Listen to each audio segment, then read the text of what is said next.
Hello friends, कैसे हैं आप लोग। आज की क्लास में हम करेंगे एसएससी सीपीओ 2022 का एनालिसिस।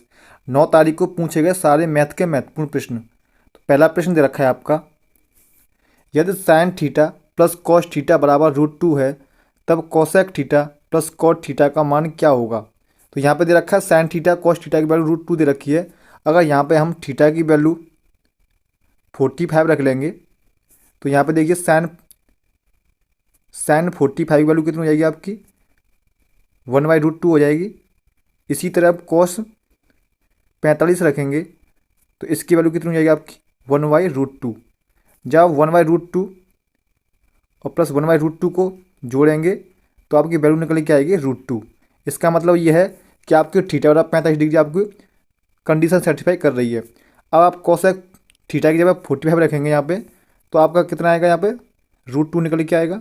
इसी तरह आप कॉट थीटा की रखेंगे, कॉट थीटा की जब रखेंगे आप कॉस 45, तो यहाँ पे निकल के आएगा आपका मान 1। तो आपका आंसर निकल के आएगा √2 + 1। ऑप्शन 4 आपका राइट आंसर होगा। अगला प्रश्न दे रखा है आपका, मूलधन ज्ञात कीजिए यदि एक निश्चित राशि पर 2 साल के लिए 4% प्रतिवर्ष की दर से चक्रवृद्धि और साधारण ब्याज के मध्य अंतर 16 रुपये है। प्रश्न में दे रखा है आपका CI और SI का डिफरेंस दे रखा है आपका 16 रुपये। आपसे मूलधन पूछा है, मूलधन आपका क्या होगा। इसका सिंपल सा फॉर्मूला होता है आपका R/100 का R² / 100। ये डिफरेंट का फॉर्मूला होता है आपका। यहाँ पर डिफरेंट दे रखा है आपका 16 रुपये।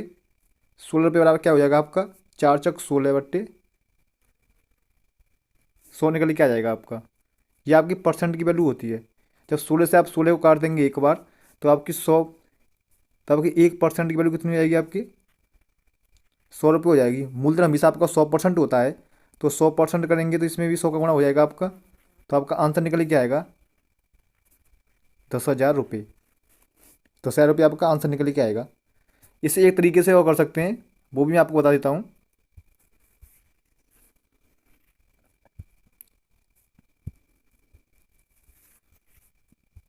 दो साल का दे रखा है आपका, तो आपको सक्सेसिव केस पता होगा। इसका होता है A+B+AB/100। यहाँ पर पूरा होता है, ये आपका चक्रवृद्धि ब्याज होता है। अगर हम यहाँ से AB/100 की वैल्यू निकालेंगे, तो ये हमेशा आपका डिफरेंट होता है। तो मतलब AB, तो यहाँ पे एक क्या देगा, 4% दे रखा है। तो 4% मतलब क्या हो जाएगा, आपका 16% हो जाएगा, 16/100 हो जाएगा। मतलब कि बराबर क्या हो जाएगा आपका 0.16%। ये 0.16% जो निकल के आएगा, ये आपका डिफरेंट निकल के आएगा। तो हमें क्या निकालना है, चक्रवृद्धि मूलधन निकालना है। तो ये क्या दे रखा है, P का 0.16% बराबर दे रखा है, कितना, 16 रुपये दे रखा है। तो P का यहाँ पर 16% मतलब क्या हो जाएगा आपका 0.16/100 हो जाएगा, बराबर क्या हो जाएगा 100। 16 से 16 कट जाएगा, तो यहाँ बचेगा आपका P × 0.1 बराबर 100 रुपये। पॉइंट उठाएंगे तो क्या हो जाएगा आपका 2 जीरो इधर बढ़ जाएगा। नेक्स्ट प्रश्न दे रखा है आपका, यदि 3 धनात्मक संख्याएं 2:3:5 के अनुपात में हैं और उनका लघुत्तम समावर्तक 24 से है, तब उन तीनों संख्याओं का महत्तम समावर्तक क्या होगा। प्रश्न में दे रखा है कि 3 संख्याएं आपकी फर्स्ट, सेकंड और थर्ड, इन तीनों का अनुपात दे रखा है 2:3:5। यहाँ पे दे रखा है एलसीएम दे रखा है इनका 2400 रुपये। आपसे पूछा है एचसीएफ मतलब होता है आपका कॉमन फैक्टर। अगर हम इन तीनों संख्याओं का एलसीएम निकालेंगे, तो आपके हिसाब से एलसीएम कितना आएगा, हमारे हिसाब से एलसीएम आएगा इनका 30 रुपये। 30 एलसीएम आएगा। लेकिन दे कितना रखा है आपका, 24 दे रखा है। तो यहाँ से आपकी एक रेशियो की वैल्यू निकल के आ जाएगी 80। और यहाँ पे पूछा एचसीएफ। अगर हम इनका एचसीएफ निकालेंगे, तो आपका एचसीएफ कितना आएगा, 1 निकल के आएगा। तो हम 1 में इसका मल्टीप्लाई कर देंगे, तो 80 आपका क्या आएगा, एचसीएफ निकल के आ जाएगा। नेक्स्ट प्रश्न रखा है आपका, x³ + 1/x³ बराबर 2 है, तब x² - 2x का मान क्या होगा। यहाँ पे दे रखा है x³ + 1/x³ बराबर 2। अगर हम x की जगह 1 रखेंगे, तो आपका आंसर 2 आएगा। सेटिस्फाई हो रही है कंडीशन आपकी। तो आपको क्या करना है, x² - 2x में एक x की वैल्यू 1 रखनी है। तो ये कितना हो जाएगा आपका 1² - 2 × 1। तो यहाँ पे होगा आपका 1 - 2 बराबर -1। ऑप्शन 2 आपका राइट आंसर होगा। अगला प्रश्न रखा है आपका, X cube plus Y cube plus Z cube बराबर 1728, एक्स वाई जेड बराबर 480 और X plus Y plus Z बराबर 24। तब एक्स माइनस वाई का whole square plus Y minus Z का square plus Z minus X का मान क्या होगा। आप सभी को पता है X cube plus Y cube plus Z cube minus के 3xy z बराबर होता है आपका x plus Y plus Z upon 2 कोष्टक में x माइनस वाई का whole square plus Y minus Z का whole square plus Z minus X का होल स्क्वायर। ये आपका फॉर्मूला होता है। और यहाँ पे देखिए पूछा क्या है, इन्होंने पूछा इसकी value X cube plus Y cube plus Z cube कितना दे रखा है आपका 1728 दे रखा है, माइनस एक्स वाई जेड 480 दे रखा है। तो 3 मल्टीप्लाई 480 बराबर X plus Y plus Z दे रखा है आपका 24। तो ये कितना हो जाएगा 12 हो जाएगा कोष्टक में। इसकी आपसे वैल्यू पूछी है, इस वाले की वैल्यू आपसे पूछी है। जब आप इसे सॉल्व करेंगे तो ये कितना हो जाएगा आपका 3 8 24 हासिल 2 3 4 12 तो 14 1440 1728 में से माइनस कर देंगे। जब आप इसमें से माइनस करेंगे तो आपका कितना निकल के आएगा जी बराबर 12। इसकी आपको वैल्यू निकालनी है। तो ये होगा आपका, यहाँ पर देख लेते हैं, ये हो जाएगा आपका 8 12 में जाएगा तो 8 और बचे आपके 6 में से 1 गई तो 5, 6 में से जाएगा तो कितने बचे 2 बचे आपके।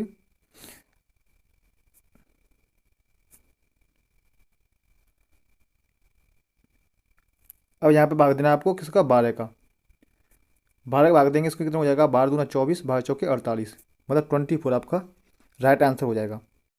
नेक्स्ट क्वेश्चन दे रखा है आपका, एक दीवार के सहारे तिरछी खड़ी हुई सीढ़ी का उन्नयन कोण 60 डिग्री है और इसका निचला सिरा दीवार से 3.7 मीटर की दूरी पर है। सीढ़ी की लंबाई ज्ञात कीजिए। प्रश्न में दे रखा है यह कोई दीवार है आपकी, ये दीवार है आपकी, दीवार से एक सीढ़ी लगी हुई है आपकी ये वाली, और उसने दे रखा है दीवार से इसकी दूरी है आपकी, ये दे रखी है दूरी। अब उसने प्रश्न में दे रखा है कि इसका निचला सिरा दीवार से 3.7 मीटर की दूरी पर है, मतलब यहाँ से लेके और यहाँ तक की दूरी दे रखी है उसने 3.7 मीटर, 3.7 मीटर दूरी दे रखी है उसने यहाँ से लेके यहाँ तक की। हमने मान लिया यह ए है आपका, ये बी है और ये सी है। ये हमेशा 90 डिग्री का कोण होता है आपका, और इसे सी दे रखा है आपका कोण 60 डिग्री। आपको अच्छे से पता होगा कि 60 डिग्री के सामने होता है आपका √3। जब ये 60 डिग्री है आपका तो यह होगा आपका 30 डिग्री कोण, और 30 डिग्री के सामने होता है आपका हमेशा एक होता है और यह होता है आपका 2। अब यहाँ पे हमारे हिसाब से होता है 1 सेंटीमीटर दूरी होती है। जब दे कितना रखा है 3.7 दे रखा है, तो यहाँ से आपके एक रेशियो की वैल्यू निकल के आ गई 3.7। आपसे रेशियो पूछिए दो रेशियो की वैल्यू पूछी है, आप इसमें 2 का मल्टीप्लाई कर देंगे तो आपका निकल के आएगा 7.4 मीटर। 7.4 मीटर आपका राइट आंसर होगा, क्योंकि यहाँ पे इसने पूछी है सीढ़ी की लंबाई। सीढ़ी कौन सी है आपकी, ये आपकी सीढ़ी होगी, ये आपकी दीवार होगी और ये आपके बीच की दूरी होगी। तो उम्मीद करता हूँ दोस्तों आपको यह प्रश्न अच्छे से समझ में आ गया होगा। नेक्स्ट प्रश्न देखते हैं आपका। नेक्स्ट प्रश्न दे रखा है, पूजा श्वेता को 10% लाभ पर एक वस्तु बेचती है, फिर श्वेता उसी वस्तु को 20% लाभ पर बरखा को बेच देती है। यदि बरखा उस वस्तु को 660 रुपये में खरीदती है तथा पूजा उस वस्तु को किस मूल्य पर खरीदती है। हमने मान लिया पूजा का जो क्रय मूल्य है वो है आपका 100 रुपये। अब पूजा ने अपने क्रय मूल्य पर 10% लाभ पर वस्तु को बेचा, मतलब 110/100 पर बेचा। किसको, इसने बेच दिया उसे श्वेता को। अब श्वेता ने इसी वस्तु को 20% लाभ पर बेच दिया, मतलब श्वेता ने इसको 120% वस्तु पर बेच दिया। अब इस सम में उसने बरखा ने इसे खरीदा कितने का 660 रुपये का। अब यहाँ सॉल्व कर लेंगे से 0 से 0 कट जाएगा आपका, और ये 0 से 1 0 कट जाएगा, और 11 से इसे काट देंगे आप 60 बार जाएगा, और 12 से 60 काट देंगे आप 5 बार। तो यहाँ पर हो जाएगा आपका x/100 बराबर 5। यहाँ से आपकी x की वैल्यू निकल के आ जाएगी 500 रुपये। यानी कि आपको पूजा ने जो वस्तु खरीदा था वो था आपका 500 रुपये। इसका राइट आंसर हो जाएगा आपका 500 रुपये।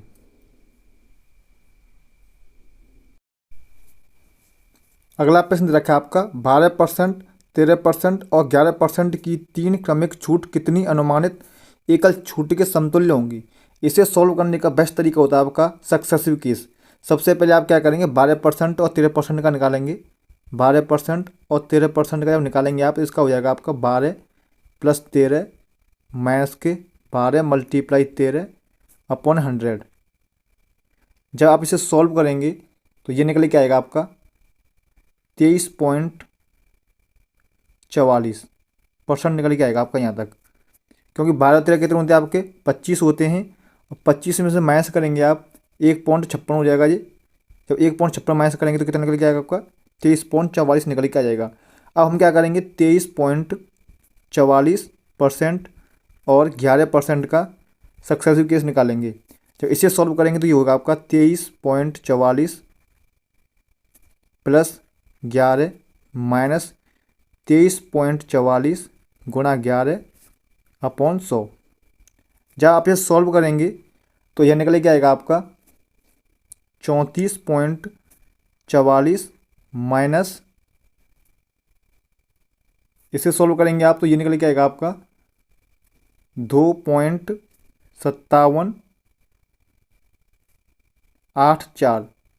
जब इसे सॉल्व करेंगे तो आपका निकल के आएगा 31.87%। तो ये लगभग निकल के आएगा आपका 32% की। तो आपका आंसर आ जाएगा ऑप्शन 2, 32% आपका राइट आंसर होगा।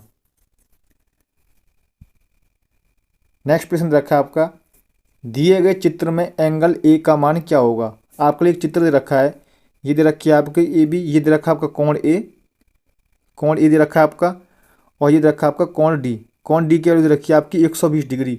आपसे पूछा है कोण बी ए सी, इसकी वैल्यू क्या होगी।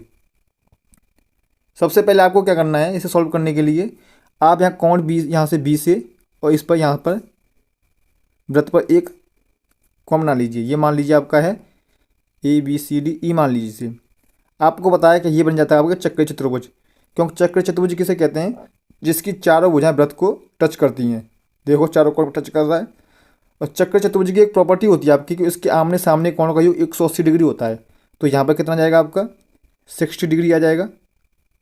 जब ये आपका 60 डिग्री हो चुका है तो आपको यही पता होगा कि वृत्त की परिधि पर बना कोण वृत्त के केंद्र बने कोण का आधा होता है। तो यहाँ पर आपका कोण निकल के आ जाएगा कितना, 120 डिग्री निकल के आ जाएगा। ये मान ली ओ, तो आपका बी ओ सी निकल के आ गया आपका 120 डिग्री। अब आप देखिए यहाँ से लेके इस पूरे चतुर्भुज में देखिए, ये आपका एक चतुर्भुज है, ये दे रखा है आपका कितना 120 डिग्री निकल के आ गया। आपको पता होगा कि वृत्त की जो स्पर्श रेखा होती है, इस पर त्रिज्या डालने पर त्रिज्या जो टच करती है वो 90 डिग्री पर टच करती है। तो यहाँ से लेकर यहाँ तक आपका कितना हो जाएगा 90 डिग्री कौन हो जाएगा, ये 90 डिग्री हो जाएगा, ये भी आपका 90 डिग्री हो जाएगा। तो ये कितना दे रखा है आपका 120 दे रखा है, और ये कितना हो जाएगा, हमें पता है चतुर्भुज के चारों कोणों का योग 360 डिग्री होता है, आपको पता होगा 360 डिग्री होता है। तो आप इनको जोड़ेंगे 90 + 90 + 120 प्लस मान लीजिए ये कोण है आपका, कोण ए है, इसे मान लीजिए कोण ए बराबर कितना हो जाएगा आपका 360 डिग्री हो जाएगा। इसे जोड़ेंगे 90 90 180 180 + 120 प्लस कोण ए बराबर 360 डिग्री।